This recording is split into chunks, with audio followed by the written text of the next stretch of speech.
Hello students, मैं हरियादर central college चौमा Mathura का अध्यापक केशव देव आपको मैथमेटिक्स पढ़ाने जा रहा हूँ।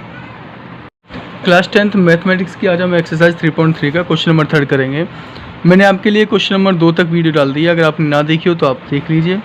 देखिए क्वेश्चन नंबर 3 क्या कह रहा है कि निम्न समस्याओं में रैखिक समीकरण युग्म बनाइए और उनके हल प्रतिस्थापन विधि द्वारा ज्ञात करो। देखिए प्रतिस्थापन विधि मैंने आपको क्वेश्चन नंबर पहले और दूसरे में आपके लिए बता दिया है, और अगर आपने ना देखी हो तो उसे ज़रूर देखें, जिससे कि आपको प्रतिस्थापन विधि के बारे में अच्छी तरह से समझ में आ जाए। तो अब सबसे पहले हमें तो रैखिक समीकरण युग्म बनाना है, और जैसे हमारे रैखिक समीकरण युग्म बन जाते हैं तो उन्हें प्रतिस्थापन विधि से हल करना है। तो थर्ड का फर्स्ट पार्ट क्या कह रहा है कि दो संख्याओं का अंतर 26 है, यानी कि ये थ्योरेटिकल पार्ट्स आ गए। अब इन्हें किस तरीके से बनाते हैं, कैसे सॉल्व करते हैं, ये आप समझिए। मैं आपको बहुत अच्छी तरह से समझाऊंगा जिससे कि आप अच्छी तरह से समझ पाएँ। दो संख्याओं का अंतर 26 है, यानी कि दो संख्या आपके पास, अब हमें पता नहीं है कौन कौन सी संख्या है। दो संख्याओं का अंतर 26 है और एक संख्या दूसरी संख्या की 3 गुनी है। जो पहली संख्या है वो दूसरी संख्या की कितनी है, 3 गुनी है, तो उन्हें ज्ञात करो। तो जैसे शुरुआत से कह रहा है उसी तरीके से हमें चलना है। देखो मैं अपनी ओर से कुछ नहीं करूँगा, उसने जैसे जैसे कहा है उसी तरीके से मैं चलता चलूँगा। उसने कहा है कि दो संख्याएं, अब हमें पता नहीं कि भाई दो संख्याएं क्या हैं, तो अपनी ओर से मान लीजिए भाई हमने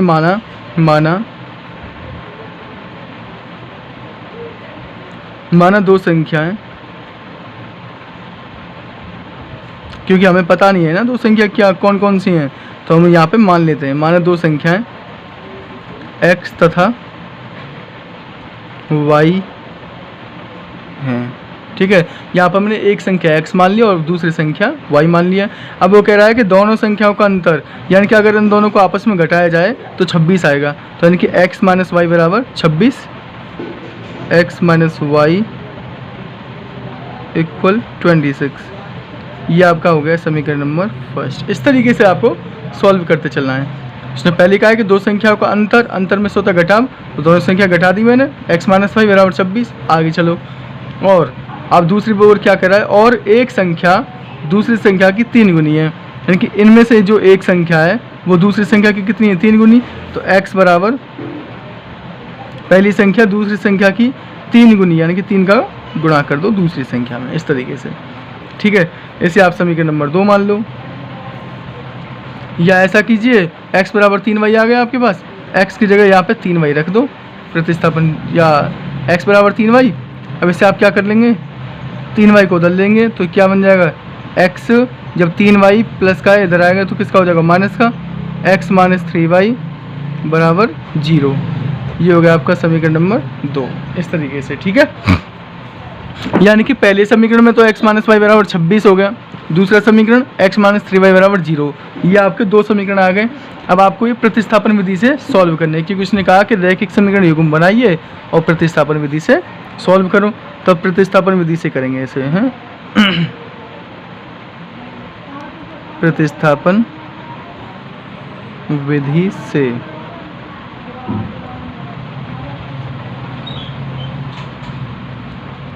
देखिए प्रतिस्थापन विधि से मैंने सॉल्व करना आपके लिए बता दिया था और मैं बताता चल रहा हूँ। देखिए क्या करते हैं, हम क्या करते हैं कि सबसे पहले हम समीकरण फर्स्ट लेते हैं, उसमें से x का मान निकालेंगे, उसे समीकरण 2 में रखेंगे, वहाँ से y का मान निकाल के किसी भी समीकरण में रख के x का मान निकाल लेंगे, जिससे कि हमारे पास x और y दोनों की वैल्यू आ जाएंगी। तो हम क्या करेंगे, सबसे पहले समीकरण फर्स्ट से चलेंगे। तो सबसे पहले हम चलेंगे समीकरण 1 से, समीकरण 1 से। तो समीकरण 1 से चले, समीकरण 1 में एक क्या दे रखा है, x माइनस वाई बराबर 26 दे रखा है, x माइनस वाई बराबर 26, ठीक है। समीकरण 1 दे रखा है। अब इस जो आपको माइनस वाई दिख रहा है उसे आप उधर ले जाएंगे, क्यों, x का मान निकालना है। तो x इक्वल क्या हो जाएगा आपके पास 26, माइनस वाई को उधर ले जाओगे तो प्लस वाई। इस तरीके से आपने यहाँ से x का मान निकाल लिया। अब इस x के मान को समीकरण 2 में रखना है। समीकरण 2 में रखने पर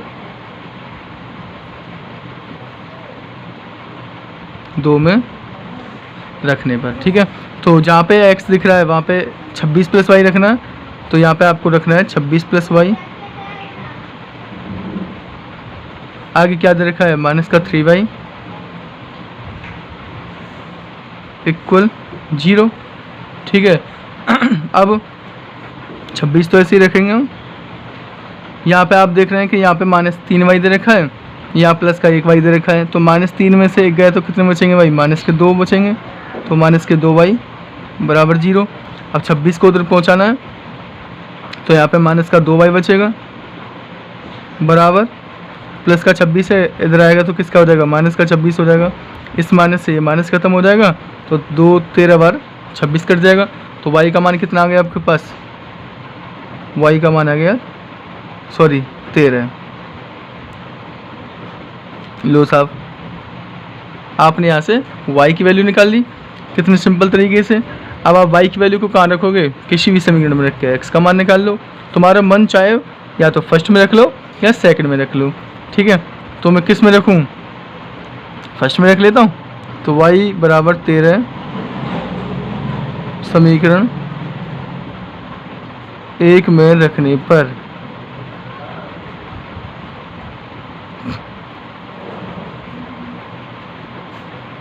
ठीक है, 1 में रख देंगे तो यहाँ पे y दिख रहा है आपको, तो x ऐसे ही रहेगा, x माइनस y की जगह कितना रखना है, 13 रखना है, बराबर कितना है आपके पास 26।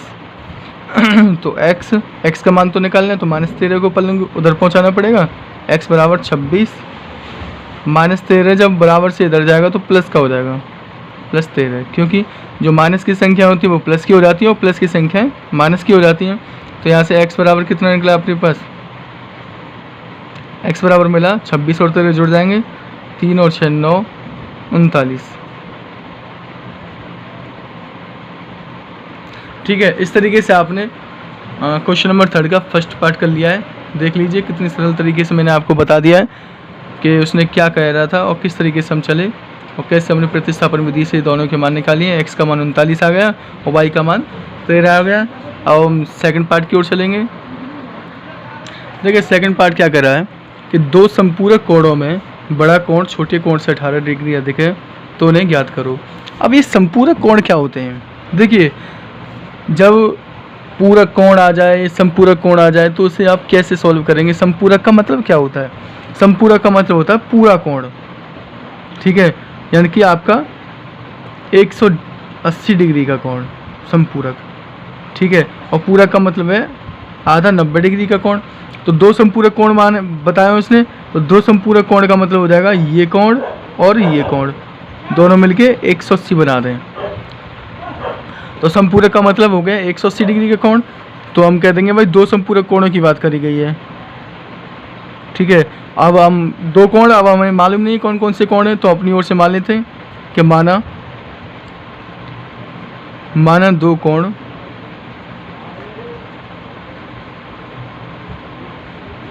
x तथा y हैं।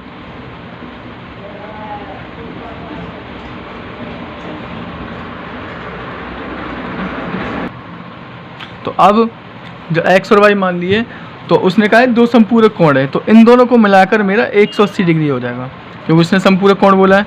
तो जब मैं x और y दोनों कोणों को जोड़ दूंगा तो एक संपूरक कोण बन जाएगा 180 डिग्री का, ठीक है, 180 बन गया। अब फिर आगे क्या करा है कि बड़ा कोण छोटे कोण से 18 डिग्री अधिक है। तो जो बड़ा कोण है भाई, अगर आप पहले वाले को बड़ा कह रहे हैं तो जो बड़ा कोण है वो दूसरे वाले कोण से कितना अधिक है, 18 डिग्री अधिक है। तो जो बड़ा कोण है वो छोटे वाले कोण से 18 डिग्री अधिक है। लो साहब, ये इस तरीके से आपकी फर्स्ट इक्वेशन और सेकंड इक्वेशन आपने दो समीकरण बना लिए इससे। अब आप इन्हें प्रतिस्थापन विधि से सरल करेंगे। तो हम प्रतिस्थापन विधि से सरल करेंगे इन्हें, प्रतिस्थापन विधि से, ठीक है। तो प्रतिस्थापन विधि क्या कहती है कि आप इन दोनों में से कोई सा समीकरण ले लीजिए, उससे x या y का मान निकाल के फिर अगर दूसरे में रखना है, जो भी आपने लिया उससे अलग रखना है और फिर इस तरीके से वैल्यू निकाल के चलना है। तो मैं सबसे पहले क्या चलूँगा, मैं सबसे पहले समीकरण फर्स्ट लेके चलूँगा। तो समीकरण फर्स्ट ले लें, आप चाहें तो दूसरा ले सकते हैं, ठीक है। समीकरण फर्स्ट से, तो समीकरण फर्स्ट क्या दे रखा है आपको, x प्लस वाई बराबर 180। तो यहाँ से x की वैल्यू कैसे निकलेगी, जब y इधर पहुँचेगा तो x बराबर क्या हो जाएगा 180। यहाँ पे प्लस का y है, जब उधर जाएगा तो किसका हो जाएगा, माइनस का y हो जाएगा। अब जो आपने x का मान निकाल लिया है इसे समीकरण 2 में रख दीजिए, क्योंकि आपने समीकरण 1 लिया था। तो समीकरण 2 में रखने पर, समीकरण 2 में रखने पर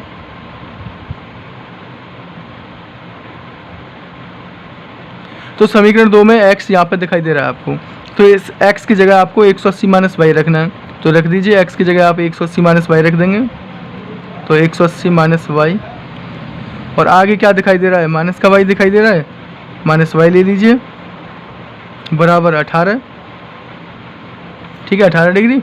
अब यहाँ से 180 ऐसे रखें, यहाँ पे दिख रहा है, यहाँ पे माइनस का 1 वाई और यहाँ पे भी माइनस का 1 वाई, तो माइनस माइनस जुड़ जाते हैं दोनों आपस में, तो माइनस के 2 वाई हो जाएंगे बराबर 18। तो अब क्या करेंगे, यहाँ से -2 वाई ऐसे ही रहने देंगे, क्योंकि वाई का मान निकालना है भाई हमें, बराबर। अब मैं 18 को ऐसे ही रहने देंगे, 18 की तरफ लाऊंगा 180 को, तो 180 यहाँ पे प्लस का दिखाई दे रहा है आपको, जब इधर आएगा तो किसका हो जाएगा, माइनस का 180 हो जाएगा, हो जाएगा नहीं हो जाएगा, हो जाएगा, ठीक है। तो यहाँ से -2 वाई इक्वल, जब 180 में से 18 घटाएंगे तो कितना बचेगा भाई, 10 में से 8 गए तो 2, और यहाँ से 7 में से गए तो 6, 162 बचेगा, किसका, माइनस का। इस माइनस से माइनस खत्म हो जाएगा, अब 2 से काट दीजिए, क्योंकि वाई के गुणांक में 2, तो 2 से कट जाएगा, 162 में भाग दो 2 का, तो 2 8 16, 2 एकम 2, तो आपको वाई का मान क्या मिला, 81 डिग्री हो गया वाई का मान। अब आपने वाई का मान निकाल लिया है, अब वाई के मान को आप किसी भी समीकरण में रखकर एक्स का मान निकाल सकते हैं, ठीक है। तो मैं समीकरण 2 में रख दूं, आप कोई से भी समीकरण में रख सकते हैं, समीकरण फर्स्ट में रख सकते हैं, समीकरण 2 में रख सकते हैं, वही मान निकलेगा जैसा आंसर रहेगा आपका, ठीक है। तो y बराबर 81, 81 समीकरण समीकरण 2 में रखने पर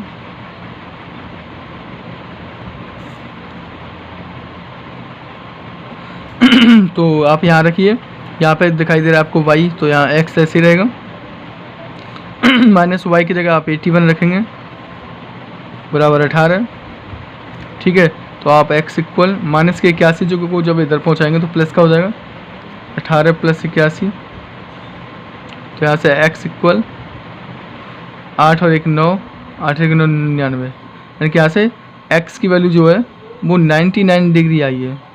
तो यहाँ से आपने x की वैल्यू निकाल ली और y की वैल्यू निकाल ली, आपके दो कोण हो गए 99 और 81। इस तरीके से आपको सेकंड वाला पार्ट करना था, ठीक है। अब हम थर्ड पार्ट की ओर चलेंगे। देखिए थर्ड पार्ट क्या कह रहा है कि एक क्रिकेट टीम में कि कोच ने 7 बल्ले और 6 गेंद 3800 रुपये में खरीदी। 7 बल्ले और 6 गेंदें 3800 रुपये में खरीदी दोनों मिला के। अब बाद में उसने क्या देखा कि 3 बल्ले और 5 गेंदें उसकी 1750 रुपये में खरीदी उसने। तो हमें प्रत्येक बल्ले और प्रत्येक गेंद का मूल्य ज्ञात करना है, ठीक है। तो अब एक क्रिकेट टीम के कोच ने 7 बल्ले और 6 गेंद इसने खरीदी, लेकिन हमें पता नहीं है कि एक बल्ले का मूल्य कितना है, एक गेंद का मूल्य कितना है, क्योंकि भाई तभी तो हम लगा सकते हैं कि 7 बल्ले कितने रुपए के हो गए। तो यहाँ हमें पता नहीं है कि बल्ले और गेंद का मूल्य कितना है। तो अपनी ओर से मान लीजिए कि एक बल्ले का मूल्य x रुपये और एक गेंद का मूल्य y रुपये। तो हम मान लेते हैं माना एक बल्ले का मूल्य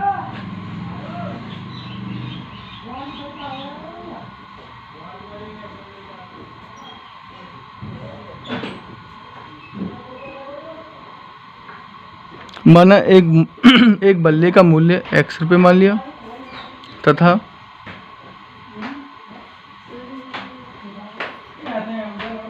तथा एक गेंद का मूल्य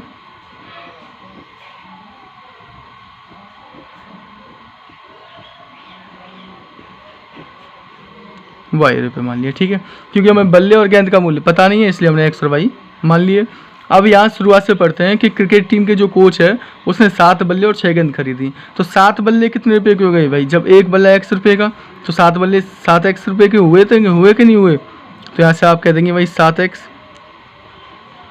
आगे क्योंकि दोनों को एक साथ खरीदा है तो प्लस लगाना पड़ेगा। फिर 6 गेंद खरीदी उसने, एक गेंद वाई रुपये की है तो 6 गेंदें कितनी हो जाएंगी? 6 वाई रुपये की, 6 वाई। और टोटल कितने रुपये में खरीदी उसने? 3800 रुपये में खरीदी। ये आपकी इक्वेशन नंबर हो गई फर्स्ट, ठीक है। ऐसे ही आप आगे चलेंगे। बाद में उसने क्या करा कि 3 बल्ले और 5 गेंदें, तो 3 बल्ले 3x हो जाएंगे प्लस 5 गेंदें 5 वाई हो जाएगी। और कितने रुपए में खरीदे दोनों मिला के?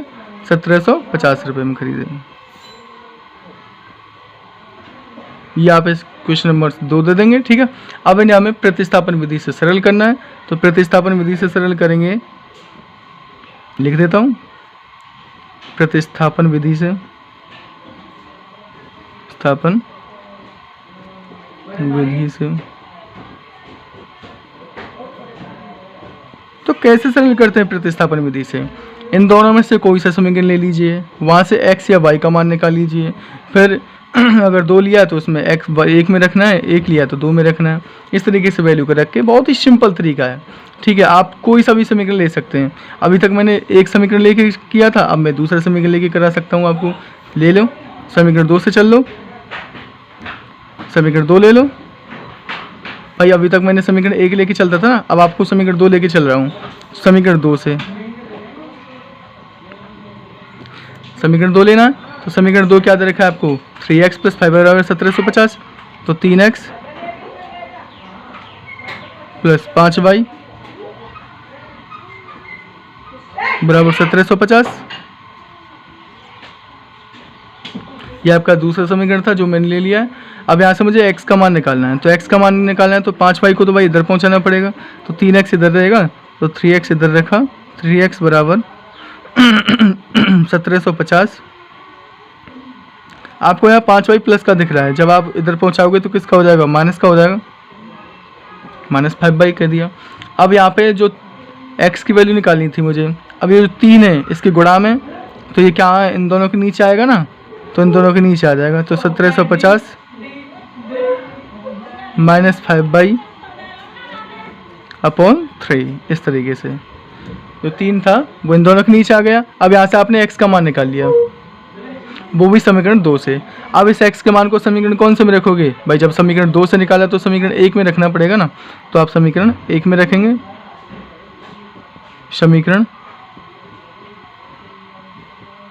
1 में रखने पर तो जहाँ भी आपको x दिखाई दे रहा है समीकरण 1 में, वहाँ पे से रखेंगे इस वैल्यू को। तो भाई मुझे समीकरण 1 में 7 की बगल में x दिखाई दे रहा है, तो 7 तो ऐसे ही रखेंगे आप, 7 ऐसे ही रखा। अब आप x की जगह इस पूरी वैल्यू को रख देंगे। पूरी वैल्यू कितनी है? 1750 - 5y, 1750 - 5y अपॉन 3। आगे क्या है? प्लस 6y, ये ऐसे ही रहेगा, बराबर 3800, ठीक है। अब यहाँ से आप देख रहे हैं भाई 3 से 7 तो कटेगा नहीं भाई, 3 तो लासा लेना पड़ेगा मुझे। तो मैं इसके नीचे 1 मानकर 3 मेरा क्या आ जाएगा? 3 मेरा लासा आ गया। अब मैं 7 का गुणा इन दोनों में करूँगा, तो 7 का गुणा इसमें करूँगा पहले, तो 0, 7 पंजे 35 की 5, 8 3, 7 7 49 और 3 52, 7 1 7 और 5 12। दोबारा देख लेते हैं, 0 7 पंजे 35, 7 7 49 और 3 52 और 7 1 7 और 5 12, ठीक है सब माइनस। अब आप 7 का गुणा 5 में करोगे तो 7 पंजे 35 भाई, ठीक है। ये कर लिया क्योंकि आपने 3 एलसीएम ले लिया है, तो प्लस लगा के 6y तो उतरना है। 6y उतरने से पहले 3 का गुणा हो जाएगा इसमें, 3 6 18 भाई, बराबर क्या आपको देखा है? 3800, ठीक है। अब क्या करेंगे भाई? 3 का गुणा 3800 में होगा क्योंकि 3 इसके नीचे बराबर में जाएगा, तो गुणा में हो जाएगा 3800 में, तो 12250 तो ऐसे ही रखेंगे हम। 12,250 को तो हम ऐसे ही रखेंगे। अब 35 में से 18 गए तो कितने बचे भाई? घटा लो, 15 में से 8 गए तो 7, 1 17 भाई। ठीक है भाई, यहाँ में से घटा दिया बराबर। अब 3 का गुणा हो जाएगा 3800 में, तो 0 0 3 8 24, 3 3 9 और 2 11, 11,400। ठीक है, तो अब 17 को तो उधर ही रखेंगे हम, 12,250 को उधर ले जाएंगे, इधर प्लस का तो उधर जाके किसका हो जाएगा? माइनस का हो जाएगा। तो -17 तो यही रखा मैंने, 17 को उधर रखा बराबर 11,400 माइनस 12,250 इधर आ जाएगा 250। अच्छा, घटा के मुझे बताओ कितना बचा? तो 0 में से 0 गए तो 0, 5 में से 0 गए तो 5, फिर 12 भाई 2 में से 4 तो जाएंगे नहीं, तो 12 में 4 गए तो 8 और 850 ही बचा। किसका बचा? माइनस का बचेगा, क्योंकि भाई बड़ी संख्या में छोटी संख्या माइनस की बड़ी संख्या, इस माइनस से माइनस खत्म हो जाएगा। 17 से 17 पंजे 85, यानी कि आपका आ गया 50। ठीक है, तो y का मान कितना आ गया? y का मान आ जाता है आपका 50 रुपये। आपने ऐसे y का मान निकाल लिया।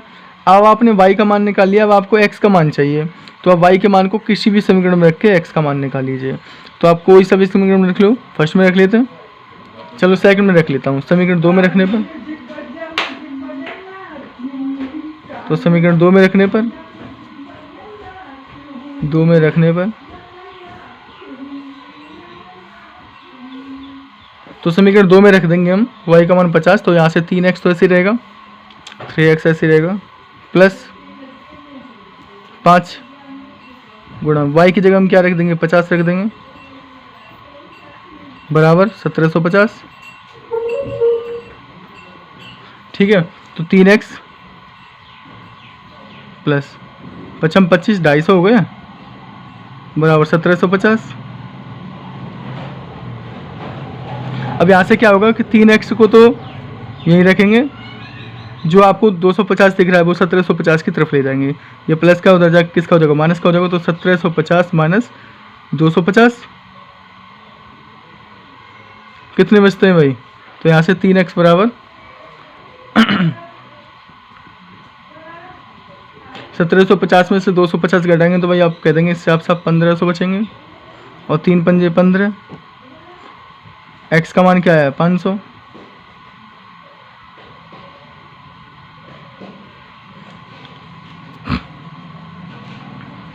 यहाँ से 55 25, ठीक है, x का मान कितने आ गए? सही है, 500, सही है। तो इस तरीके से हमने x का मान निकाल लिया, y का मान निकाल लिया है। सबसे पहले हमने क्या किया? 2 समीकरण बनाए क्वेश्चन से दोनों समीकरणों को हमने प्रतिस्थापन विधि से सरल किया x और y की वैल्यू के लिए। अब हम फोर्थ पार्ट की ओर, देखिए अब फोर्थ पार्ट की ओर चलते हैं। फोर्थ पार्ट क्या कर रहा है कि एक नगर में टैक्सी के भाड़े में एक नियत भाड़े के अतिरिक्त चली गई दूरी पर भाड़ा सम्मिलित किया जाता है। यानी कि कोई भी टैक्सी वाला है वो एक नियत भाड़ा तो है उसका, लेकिन अगर वो अतिरिक्त चली गई दूरी चलता है तो भाड़ा अलग से लिया जाता है। तो क्या कर रहा है कि 10 किलोमीटर दूरी के लिए भाड़ा 105 रुपये तथा 15 किलोमीटर के लिए भाड़ा 155 रुपये नियत भाड़ा तथा प्रति किलोमीटर भाड़ा क्या है? एक व्यक्ति को 25 किलोमीटर यात्रा तय करने में कितना भाड़ा देना होगा। देखिए हमें लास्ट में नियत भाड़ा और प्रति किलोमीटर भाड़ा ज्ञात करना है। तो अब हमें पता नहीं कि भाई वो अपनी ओर से नियत भाड़ा कितना जोड़ रहा है या प्रति किलोमीटर भाड़ा कितना है, तो हम यहाँ पे मानना पड़ेगा भाई कि नियत भाड़ा इतना है कि प्रति किलोमीटर भाड़ा इतना है। तो हम मान लेते हैं कि भाई हमने मान लिया कि माना नियत भाड़ा, हमने यहाँ पे नियत भाड़ा x रुपये मान लिया। क्या मान लिया? x रुपये। ठीक है, हमने यहाँ पे x रुपये नियत भाड़ा मान लिया टैक्सी का। अच्छा, और प्रति किलोमीटर भाड़ा कितना है? प्रति किलोमीटर भाड़ा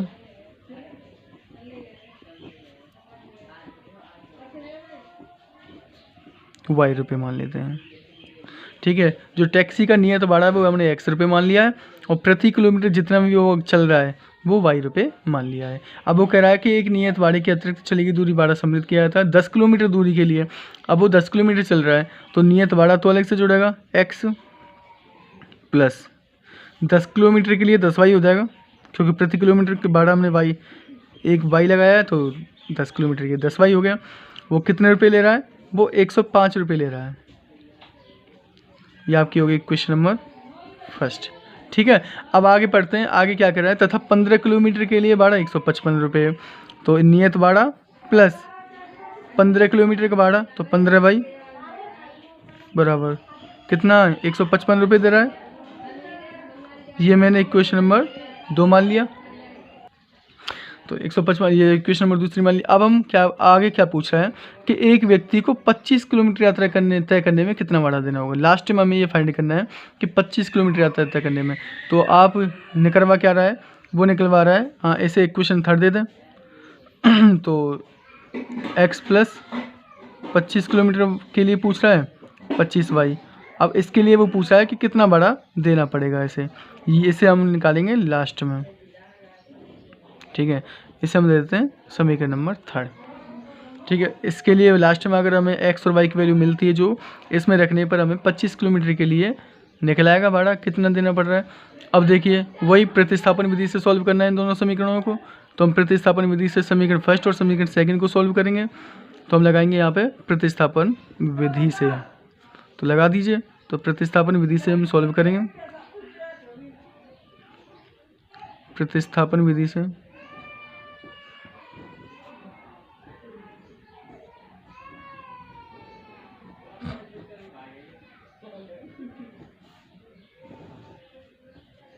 तो प्रतिस्थापन विधि क्या होती है कि सबसे पहले आप समीकरण फर्स्ट को सॉल्व करेंगे या समीकरण सेकंड को सॉल्व करेंगे, x और y का मान निकालेंगे, फिर और दूसरे समीकरण में रख देंगे। तो अब हम सबसे पहले समीकरण फर्स्ट से चलेंगे। तो समीकरण फर्स्ट लेंगे हम समीकरण फर्स्ट से।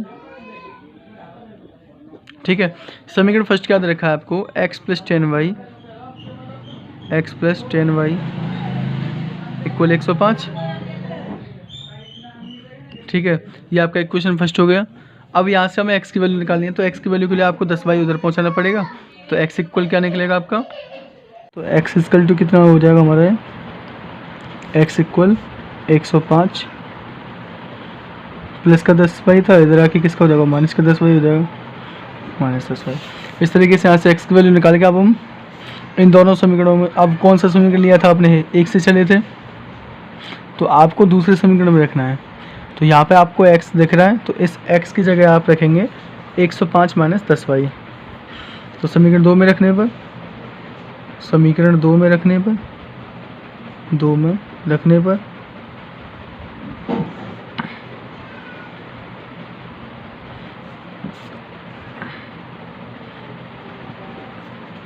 तो यहाँ पे x दिख रहा है, तो 105 माइनस 10y आपको यहाँ पे रख देना है, 105 माइनस 10y। ठीक है, और प्लस 15y बराबर 155। इस तरीके से अब आप 105 माइनस, अब ये आप देखेंगे कि ये यहाँ 15y है और यहाँ माइनस का 10y है, तो यहाँ से प्लस का 15 ज़्यादा है, तो प्लस के 5 बचेंगे, तो प्लस का 5y बचा यहाँ से बराबर 155। चूँकि मुझे यहाँ से y का मान निकालना है, तो 105 को मुझे उधर पहुँचाना पड़ेगा 155 की तरफ। तो ये प्लस का इधर आके किसका हो जाएगा? माइनस का हो जाएगा। तो 5y बराबर 155 माइनस 105। 155 में से 105 जाएंगे तो कितने बचे? 50 बचेंगे। ठीक है, अब 5 से 50 कट जाएगा, 5 धारे 50 10 बार, तो y का मान कितना आ गया आपका? y का मान 10 आ गया। अब इस y के मान को हम किसी भी समीकरण में रख सकते हैं x का मान निकालने के लिए। तो आप समीकरण फर्स्ट में रख दें, समीकरण सेकंड में रख दें, एक ही मान आएगा। तो समीकरण फर्स्ट में रख लें, समीकरण फर्स्ट में रखने पर, समीकरण फर्स्ट में रखने पर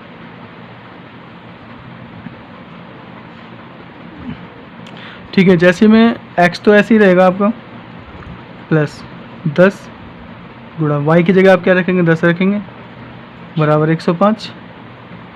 यहाँ से क्या हो जाएगा एक्स प्लस दैट इज 100 बराबर 105। तो अब 100 को उधर पहुँचाओगे आप तो x बराबर 105 माइनस 100 हो जाएंगे। तो कितने बचेंगे भाई 5 बचेंगे। तो x का मान कितना आ गया, x का मान आ गया आपके पास 5। अब आपने यहाँ से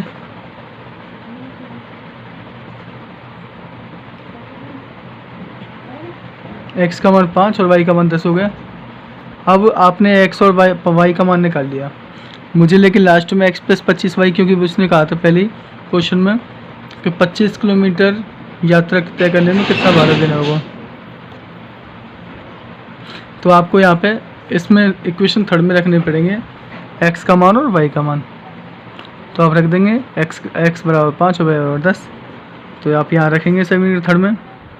तो x बराबर 5 तथा y बराबर 10 समीकरण थर्ड में रखने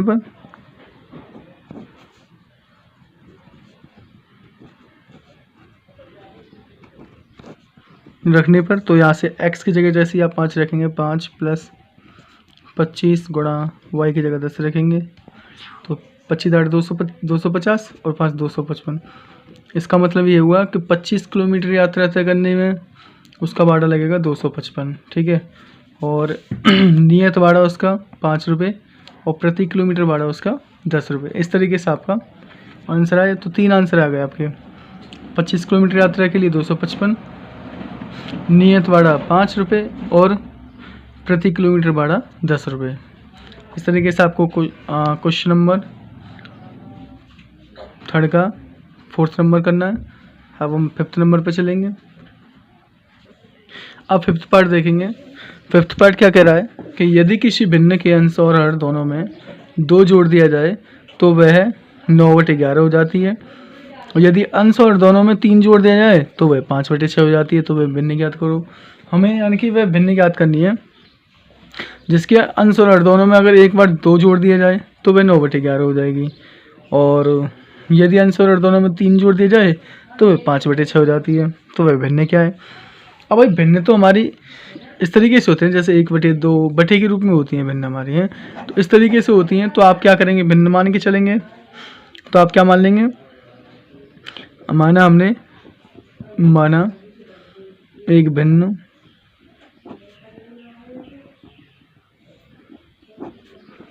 x/y है, क्योंकि भिन्न का अंश मैंने x मान लिया है और भिन्न का हर मैंने y मान लिया है। तो जब अंश x मान लिया, हर y मान लिया है, तो पहली शर्त क्या है उसकी, पहली शर्त है कि अंश और हर दोनों में 2 जोड़ दिया जाए। तो अंश और हर दोनों में 2 जोड़ेंगे तो हमारे पास भिन्न हो जाती है 9/11। तो अंश मतलब x में 2 जोड़ दें, x + 2 हो जाएगा, बटे हर y में 2 जोड़ दें। ठीक है, उसी का यही तो मतलब है कि अंश और हर दोनों में 2 जोड़ दिया है, अंश में भी 2 जोड़ दिया और हर में भी 2 जोड़ दिया। तो जो भिन्न है वो हो जाती है 9/11। 9/11 ऐसे सीधी करेंगे पहले। तो क्रॉस मल्टीप्लिकेशन यानी कि इसका मल्टीप्लाई इसमें और इसका मल्टीप्लाई इसमें। तो 11 का गुणा x में, फिर 11 गुणा 2 में करेंगे। तो 11 गुणा x में करेंगे तो 11x हो जाएगा, प्लस 11 का गुणा 2 में करेंगे तो 11 दूनी 22 हो गया, बराबर 9 का गुणा y में करेंगे तो 9y, प्लस 9 का गुणा 2 में करेंगे तो 9 दूनी 18। इस तरीके से। ठीक है, अब x और y के टर्म में एक साथ रखेंगे हम, यानी कि 11x और यहाँ पर 9y। तो 11x के साथ 9y को रखेंगे तो 11x इधर प्लस का 9y, इधर के किसका हो जाएगा, माइनस का 9y हो जाएगा। तो यहाँ से 9y इधर ले लिया, माइनस का हो गया 18, प्लस का। अब यहाँ प्लस का 22 है, इसे इधर लाएंगे तो किसका हो जाएगा, माइनस का हो जाएगा 22। ठीक है, तो यहाँ से 11x माइनस 9y बराबर 18 में से 22 गए तो कितने बचे, माइनस के 4। इसे मान लेंगे हम समीकरण नंबर 1। ठीक है, एक कंडीशन हो गई है हमारे पास। अब फिर वो कह रहा है कि यदि अंश और हर दोनों में 3 जोड़ दिया जाए तो वह 5/6 हो जाती है। तो अब हम जोड़ेंगे 3, अंश में भी 3 जोड़ दिया जाए और हर में भी 3 जोड़ दिया जाए तो वो भिन्न हो जाती है 5/6। ठीक है, हो गई 5/6। अब 6 का गुणा कर देंगे इनमें और 5 का गुणा करेंगे इसमें, तो 6 का करो 6x + 18, 6 × 18 बराबर 5 का गुणा करेंगे y में 5y प्लस 15। ठीक है, अब क्या होगा, अब y वाले टर्म में कुछ x की तरफ लाएंगे तो 6x तो ऐसे ही रहेगा, 6x 5y प्लस का इधर आगे किसका हो जाएगा माइनस का 5y बराबर 15। अब 18 को उधर ले जाएंगे तो माइनस का 18 हो जाएगा। तो अब बताओ 15 में से 18 गए तो कितने बचे, माइनस के 3 बचे। तो 6x - 5y बराबर माइनस के 3। ये हमारा समीकरण नंबर 2 हो गया। ठीक है, इस तरीके से हमने 2 समीकरण निकाल लिए आपके। अब जो आपके 2 समीकरण निकले अब इन्हें हम प्रतिस्थापन विधि से सॉल्व करेंगे। तो अब इन्हें प्रतिस्थापन विधि से सरल करेंगे। x और y के लिए प्रतिस्थापन विधि से, प्रतिस्थापन विधि से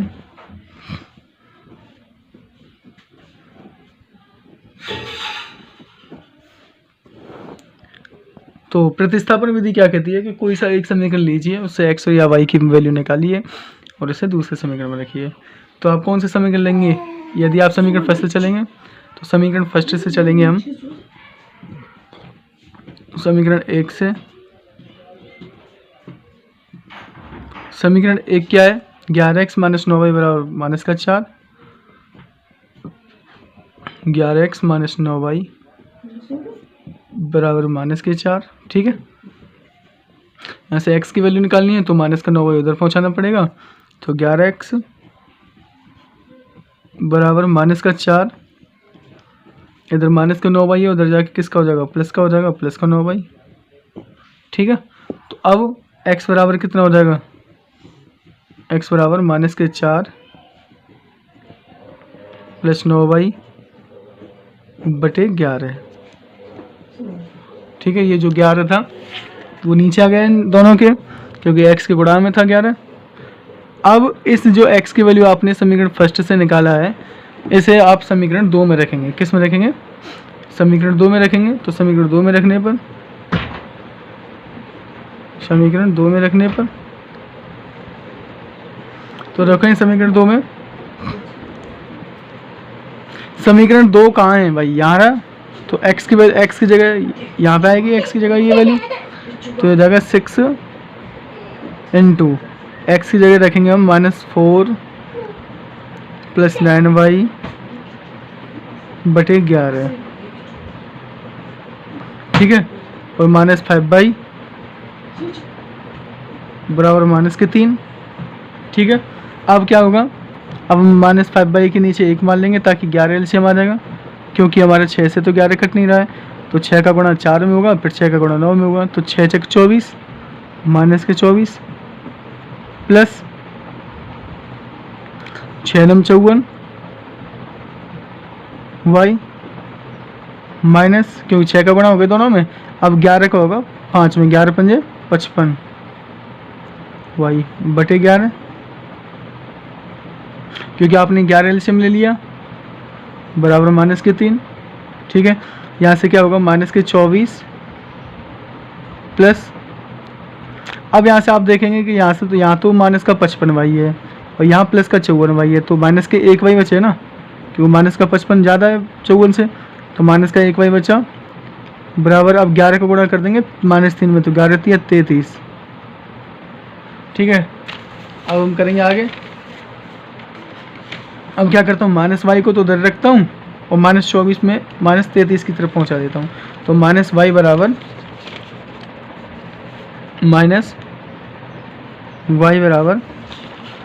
-33 और माइनस का 24 जब 33 की तरफ आएगा तो प्लस का 24 हो जाएगा, -33 + 24, तो ये होगा आपके पास -33 + 24। ठीक है, और अब क्या हो जाएगा, माइनस वाई बराबर कितने बचे भाई, माइनस के 9 बचेंगे। माइनस से माइनस खत्म हो गया, तो वाई का मान कितना आ गया आपके पास, वाई का मान आ गया 9 प्लस का। ठीक है, इस तरीके से हमने वाई का मान निकाल लिया। अब वाई के मान को आपको किसी भी समीकरण में रख देना है, समीकरण फर्स्ट में, समीकरण 2 में। तो आपका समीकरण फर्स्ट ये रहा और समीकरण दूसरा ये रहा। तो आप कौन से समीकरण में रखेंगे, किसी भी समीकरण में रख सकते हैं। समीकरण 2 में रख लें, एक्स का मान सेम आएगा, तो समीकरण 2 में रख लेंगे हम। समीकरण 2 में रखने पर ठीक है, समीकरण 2 में रखेंगे हम। तो देखो y की जगह आएगा 9, तो 6x तो ऐसे ही रहेगा, 6x माइनस 5 गुणा y की जगह रखेंगे 9 बराबर माइनस के 3। ठीक है, तो 6x माइनस 45 बराबर माइनस के 3। ठीक है, आगे क्या होगा, तो 6x x की वैल्यू निकालनी है भाई मुझे। माइनस के 45 को जो मैं माइनस 3 की तरफ पहुंचाऊंगा तो किसके हो जाएगा, प्लस के हो जाएंगे। तो ये हो जाएगा माइनस 6x बराबर माइनस के 3, माइनस 45 आएगा तो किसका हो जाएगा, प्लस का 45 आ जाएगा। और 45 में से 3 गए तो कितने बचे, 42। तो 6x बराबर 42, 6 7 42, 7 बार। तो x का मान कितना आ गया आपका, x का मान आ गया 7। इस तरीके से हमने x और y के मान निकाल लिए। x का मान 7 आया और y का मान 9 आया। लेकिन हमें क्या ज्ञात करना था भाई, हमें तो भिन्न ज्ञात करनी थी, वह भिन्न ज्ञात करो। ठीक है, तो भिन्न क्या मानी थी हमने, भिन्न मानी थी हमने x बटे वाई। x की जगह x का मान रखेंगे और y की जगह y का मान रखेंगे, तो भिन्न क्या हो जाएगी आपकी, तो भिन्न हो जाएगी, भिन्न हमने x बटे वाई माना था। तो आपका जो आंसर आया वो x की जगह 7 बटे y की जगह 9, 7 बटे 9, ये आपका आंसर रहेगा। ठीक है, तो भिन्न क्या रही है हमारी, 7 बटे 9। इस तरीके से हमने 5th पार्ट कर लिया है क्वेश्चन नंबर 3 का। अब हम 6th पार्ट की ओर बढ़ेंगे। 6th पार्ट क्या कर रहा है कि 5 वर्ष बाद जैकब की आयु उसके पुत्र की आयु से 3 गुनी हो जाएगी। यानी कि अगर हम 5 वर्ष बाद चलें तो जो जैकब की आयु है वो अपने पुत्र की आयु से 3 गुनी हो जाएगी। और 5 वर्ष पूर्व, 5 वर्ष पहले क्या हुआ कि जैकब की आयु उसके पुत्र की आयु की 7 गुनी थी, तो उसकी वर्तमान आयु क्या है। अब हमें ना तो जैकब की आयु की पता है और ना ही उसके पुत्र की आयु की पता है, तो अपनी ओर से मान लेंगे ना। हम मान लेंगे कि भाई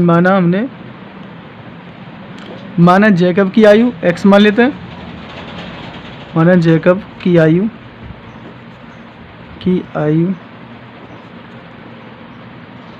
x वर्ष, हमने जैकब की आयु x वर्ष मान ली, उसके पुत्र की आयु तथा पुत्र की आयु हमने y वर्ष मान लेते हैं। पुत्र की आयु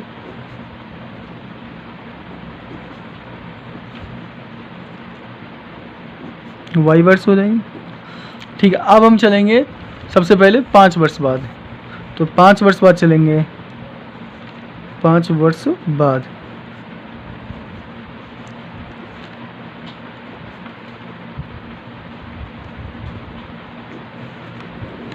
तो 5 वर्ष बाद क्या हुआ कि जो जैकब की आयु है उसके पुत्र की आयु से 3 गुनी हो जाएगी। तो जैकब की आयु x वर्ष मानी है और उसके पुत्र की आयु 3 y वर्ष मानी है। लेकिन अब हम 5 वर्ष बाद चल रहे हैं तो दोनों में 5 5 जुड़ेगा। 5 वर्ष बाद की बात कर रहे हैं तो उनकी वर्तमान आयु में दोनों में 5 जुड़ेगा। भाई जैकब की आयु में भी 5 जुड़ेगा और इसके पुत्र की आयु में भी 5 जुड़ेगा। इस तरीके से कर लिया। अब 5 वर्ष बाद पहुँच गए। 5 वर्ष बाद क्या था कि जो पिता है अपने पुत्र से कितनी गुनी आयु का हो जाएगा, उसमें कह रहा है 3 गुनी आयु का हो जाएगा। कितने का, 3 गुनी। तो 3 का इसमें गुणा कर देंगे। ठीक है, तो यहाँ से x + 5 बराबर 3y + 3 पंजे 15 है। तो x की तरफ ले लेंगे 3y को, तो x - 3y क्योंकि प्लस का 3y था, जब x की तरफ आएगा तो माइनस का हो जाएगा, बराबर 15, और प्लस के 5 को उधर लाएंगे तो माइनस का 5, कितना बचा भाई 10 बचा। तो x माइनस 3y बराबर 10, ये हमारा समीकरण नंबर फर्स्ट हो जाएगा। आगे कंडीशन पढ़ेंगे, अब पढ़ेंगे 5 वर्ष पूर्व। अब हम चलते हैं 5 वर्ष पूर्व। तो 5 वर्ष पूर्व क्या होगा, 5 वर्ष पूर्व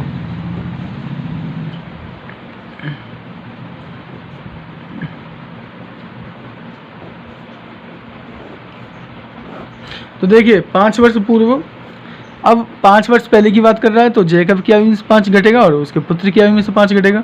जब भाई 5 वर्ष बाद की कह रहा था तो जुड़ रहा था, पहले के कह रहा है तो घटेगा, तो x में से 5 घटा देंगे और हम y से भी 5 घटा देंगे। फिर क्या कह रहा है कि आयु की 7 गुनी थी, कितनी गुनी थी 7, तो अब हम इसमें कर देंगे 7 का गुणा। तो x माइनस 5 बराबर 7 का गुणा करो y में, तो 7y माइनस 7 पंजे 35। अब क्या होगा, 7y को x की तरफ लाएंगे आप, x ऐसे रहेगा, 7y जब इधर आएगा तो माइनस का 7y हो जाएगा, बराबर इधर माइनस का 35, इधर माइनस का 5, जब इधर लाएंगे तो प्लस का 5 हो जाएगा। तो x माइनस 7y बराबर कितने बचे, माइनस के 30 बचे। ऐसे हम समीकरण नंबर 2 दे देंगे, ठीक है। अब हम इसे सॉल्व करेंगे प्रतिस्थापन विधि से। तो प्रतिस्थापन विधि से सॉल्व करेंगे, प्रतिस्थापन विधि से, प्रतिस्थापन विधि से क्या होती है भाई, हमें प्रतिस्थापन विधि, कोई सा समीकरण लेंगे उसमें से x का या y का मान निकाल के दूसरे समीकरण में रखेंगे। तो अब या तो आप समीकरण 2 से चलें या समीकरण 1 से चलें, किसी भी से भी चल सकते हैं। चलो मैं समीकरण 2 से चलता हूँ, तो समीकरण 2 से चलूँगा मैं, क्यों मैं कई क्वेश्चन में समीकरण 1 से चल रहा हूँ ना, आप कन्फ्यूजन ना रहें इसलिए मैं चेंज कर रहा हूँ। समीकरण 2 से चलेंगे हम, तो समीकरण 2 से चले तो समीकरण 2 दे रखा है आपको x माइनस 7y बराबर माइनस का 30, ठीक है। यहाँ से आप माइनस 7y को उधर पहुँचाएंगे, x का मान निकालेंगे तो x बराबर माइनस के 30, माइनस का 7y इधर आएगा तो किसका हो जाएगा, प्लस का 7y हो जाएगा, माइनस 30 प्लस 7y, ठीक है। अब हम x का मान निकालिए, ऐसे हम रख देंगे। समीकरण 2 से चले थे तो समीकरण 1 में रखना पड़ेगा, समीकरण 1 में रखेंगे ऐसे हम। समीकरण 1 में रखेंगे तो यहाँ से समीकरण 1 में यहाँ पे आपको x दिखाई दे रहा है, तो माइनस 30 प्लस 7y यहाँ पे आ जाएगा, तो माइनस 30 प्लस 7y, ठीक है, माइनस 3y आगे बराबर 10। तो यहाँ से माइनस 30, 7 में से 3 गया तो प्लस के 4 बचेंगे, क्यों वाई लेटर में ही घटाएंगे आपस में, जोड़ेंगे घटाएंगे, बराबर 10। तो 4y बराबर, अब माइनस के 30 को उधर ले जाऊँगा तो प्लस का हो जाएगा, 10 प्लस 30 कितना हो गया भाई 40, 4 दाढ़े 40। तो y का मान कितना आ गया, y बराबर 10 आ गया सब। अब आपने y का मान निकाल लिया, क्या मान निकाल लिया y का। अब हम x का मान निकालेंगे, तो x के मान के लिए आप क्या करना पड़ेगा भाई, किसी भी समीकरण में रख सकते हैं, फर्स्ट में रखें सेकंड में रखें, y का मान रखना पड़ेगा। तो मैं क्या करूँ, फर्स्ट में रख लेता हूँ, तो y बराबर 10 मैं समीकरण फर्स्ट में रखूँगा, क्यों y का मान 10 आया। तो रखते हैं y बराबर 10,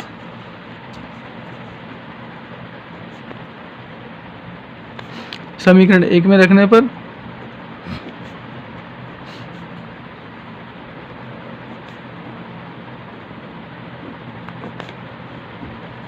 तो समीकरण 1 क्या है आपके पास, आपको समीकरण 1 दे रखा है x माइनस 3y बराबर 10। तो x तो ऐसे ही रहेगा आपका, माइनस 3y की जगह रखेंगे 10, 3 इंटू 10 बराबर 10। तो x माइनस 3 दाढ़े 30 बराबर 10। तो x बराबर कितना आ जाएगा 10 माइनस का 30 उधर जाएगा तो प्लस का हो जाएगा, तो x बराबर आ गया आपके पास 40। x का मान निकाल लिया और y का मान क्या निकला था, y का मान 10 था भाई। ठीक है, y का मतलब क्या है, देखो x का मतलब है जैकब की आयु, जो आपको दिखाई दे रहा होगा शायद। जैकब की आयु मानी थी हमने x और पुत्र की आयु मानी थी y, तो इसका मतलब क्या हुआ, जैकब की आयु होगी आपकी 40 वर्ष और पुत्र की आयु होगी आपकी 10 वर्ष। इस तरीके से आपको क्वेश्चन सॉल्व करने हैं। और मैंने आपके क्वेश्चन नंबर 3 के पहला पार्ट, दूसरा पार्ट, तीसरा पार्ट, चौथा पार्ट, पांचवा पार्ट और छठा पार्ट सारे के सारे पार्ट्स करवा दिए हैं। अगर आप इनको 6 पार्ट्सों में से किसी में भी आपको कुछ भी प्रॉब्लम आती है तो आप कमेंट करके पूछें, जैसे कि मैं आपके कमेंट का जवाब अवश्य दूंगा। ओके।